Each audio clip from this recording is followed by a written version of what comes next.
दोस्तों, यदि आप इस कहानी को शेयर नहीं करते हैं तो कोई फ़र्क नहीं पड़ेगा। अगर आप ऐसा करते हैं तो आप शायद एक शादी को टूटने से बचा सकते हैं। जब मैं उस रात घर पहुंचा तो मेरी पत्नी मेरा इंतज़ार कर रही थी। उसने हम दोनों के लिए डिनर परोसा। मैंने उसका हाथ पकड़कर कहा, मुझे तुमसे कुछ कहना है। वह नीचे बैठ गई और खामोशी के साथ मेरी तरफ देखने लगी। मैंने उसकी आंखों में एक अजीब सा दर्द महसूस किया। मैं कश्मकश में था। मुझे समझ नहीं आ रहा था कि मैं अपना मुंह कैसे खोलूं। लेकिन मुझे उसे बताना था कि मेरी ज़िंदगी और दिमाग में क्या चल रहा है। मुझे उसे बताना था कि मुझे तलाक चाहिए। मैंने शांति से इस बात को उसके आगे रखा।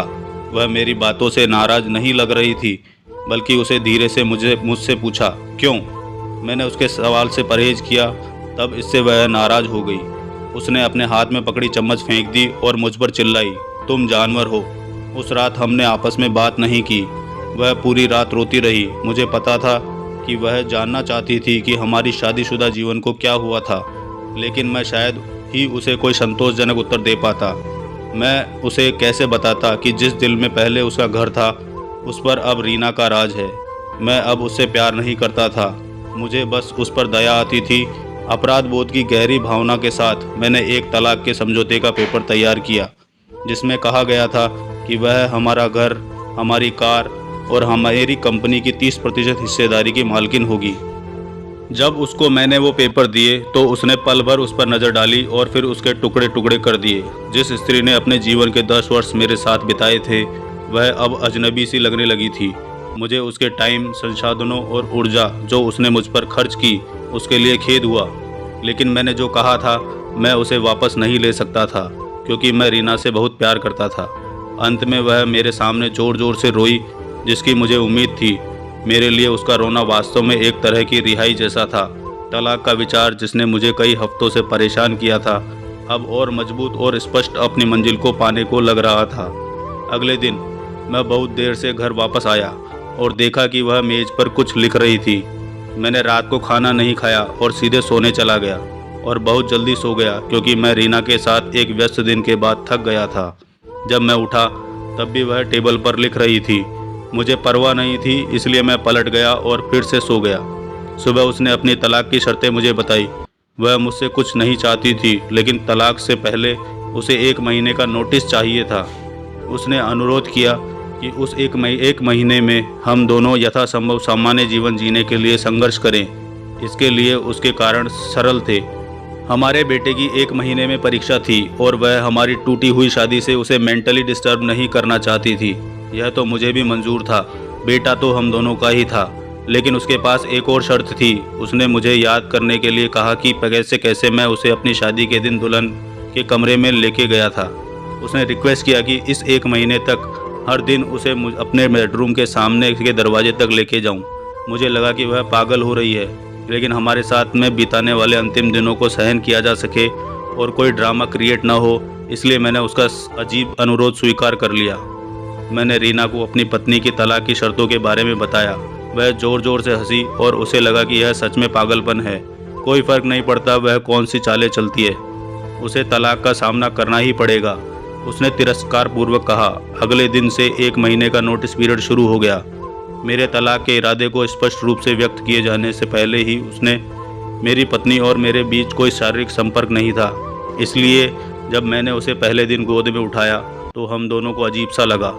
हमारे बेटे ने हमारे पीछे ताली बजाई, डैडी ने मम्मी को गोद में लिया है। उसके शब्दों ने मुझ में एक दर्द की भावना जगाई। शयन कक्ष से बैठक कक्ष तक, फिर दरवाजे तक मैंने उसे गोद लेकर 10 मीटर से अधिक चला। उसने आंखें बंद की और धीरे से कहा, हमारे बेटे को तलाक के बारे में मत बताना। मैंने सिर हिलाया, कुछ परेशानी महसूस कर रहा था। मैंने उसे दरवाजे के बाहर नीचे उतार दिया। वह काम पर जाने के लिए बस की प्रतीक्षा करने लगी। मैं ऑफिस के लिए अकेला चला गया। दूसरे दिन हम दोनों ने काफ़ी आसानी से एक्टिंग कर ली। वह मेरे सीने पर झुक गई। मैं उसके ब्लाउज की खुशबू सूंघ सकता था। मुझे एहसास हुआ कि मैंने इस महिला को लंबे समय से ध्यान से नहीं देखा था। मुझे एहसास हुआ अब वह जवान नहीं रही थी। उसके चेहरे पर कम सही लेकिन झुर्रियाँ आ गई थी। उसके बाल सफ़ेद हो रहे थे। हमारी शादी से उस पर बुरा असर पड़ा है। 1 मिनट के लिए मैंने सोचा मैंने उसके साथ क्या कर दिया है। चौथे दिन जब मैंने उसे उठाया तो मुझे आत्मीयता और की वापसी का आभास हुआ। अरे यह वही महिला है जिसे मुझे अपनी ज़िंदगी के 10 अमूल्य साल दिए हैं। 5वें और छठे दिन मैंने महसूस किया कि हमारे बीच एक रूपता की भावना फिर से बढ़ रही है। मैंने रीना को इस बारे में नहीं बताया। जैसे जैसे दिन बीतते गए मेरे लिए उसे उठाना आसान होता गया। मैंने सोचा शायद प्रतिदिन की यह कसरत ने मुझे मजबूत बना दिया है। एक सुबह वह सोच रही थी क्या पहने। उसने बहुत सारे कपड़े पहनने की कोशिश की, लेकिन उसे एक भी उपयुक्त पोशाक नहीं मिले। फिर उसने गहरी सांस ली और बोली, मेरे सभी कपड़े बड़े हो गए हैं। मुझे अचानक एहसास हुआ कि वह इतनी पतली हो गई है। मुझे अब समझ में आ गया कि यही असली वजह है जो मैं उसे इतनी आसानी से उठा पाता था। अचानक एक विचार ने मुझे अंदर से झकझोर दिया।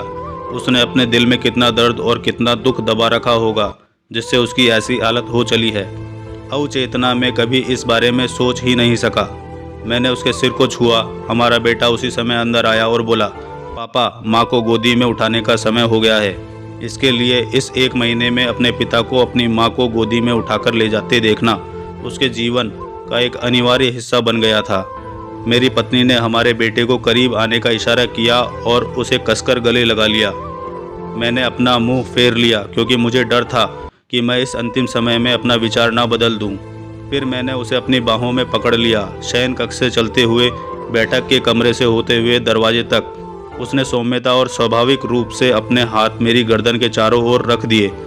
मैंने उसके शरीर को कसकर पकड़ रखा था। यह हमारी शादी के दिन जैसा ही था, लेकिन उसके बहुत ही कम वजन ने मुझे उदास कर दिया। आखिरी दिन जब मैंने उसे अपनी बाहों में लिया तो मैं मुश्किल से एक कदम भी आगे बढ़ सका। हमारा बेटा स्कूल के लिए चला गया था। मैंने उसे कसकर पकड़ लिया और कहा, मैं यह नहीं देख पाया कि हमारे जीवन में आत्मीयता की कमी हो रही है।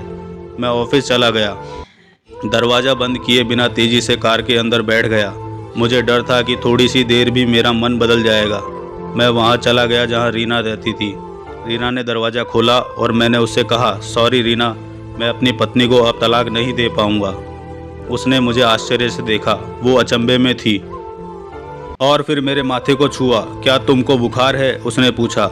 मैंने अपने सिर से उसका हाथ हटा दिया। सॉरी रीना, मैंने कहा मैं तलाक नहीं लूँगा। मेरा वैवाहिक जीवन शायद इसलिए उबाऊ था क्योंकि वह और मैं अपने जीवन के छोटे छोटे पलों को महत्व नहीं देते थे। इसलिए नहीं कि हम अब एक दूसरे से प्यार नहीं करते थे।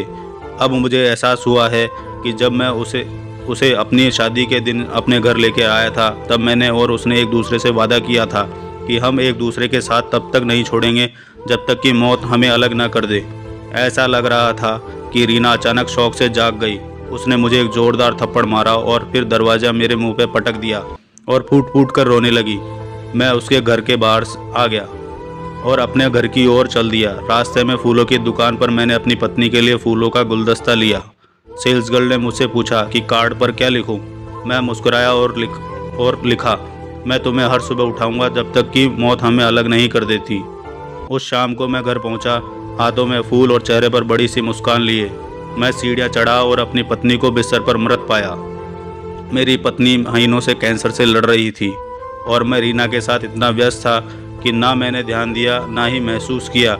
वह जानती थी कि वह जल्द ही मर जाएगी और वह मुझे हमारे बेटे की नकारात्मक प्रतिक्रिया से बचाना चाहती थी।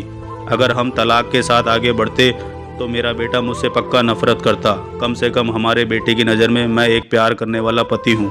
मैंने तो नहीं, लेकिन मेरी पत्नी ने अपना वादा आखिरी दम तक साथ निभाने का पूरी तरह से निभाया।